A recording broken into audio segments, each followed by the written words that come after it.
Check out what this farmer is doing to grow peppers using just a few pieces of plastic waste. First, he takes an old plastic gallon. He cuts it horizontally along the middle, but he keeps the spout intact. To make sure the water doesn't get stuck and rot the roots, he uses a hot tool to poke drainage holes all along the bottom. Next comes the setup. He fills the bottom half with rich potting soil. He transplants a young green pepper seedling right into the center.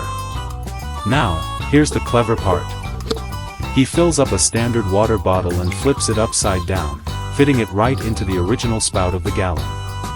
Because of the way it's positioned, the water drips out slowly, just like a medical dextrose drip.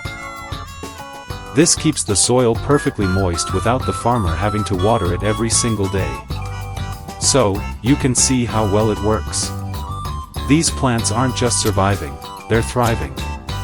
By the end, he's harvesting healthy green and red bell peppers that look like they came straight from a professional farm.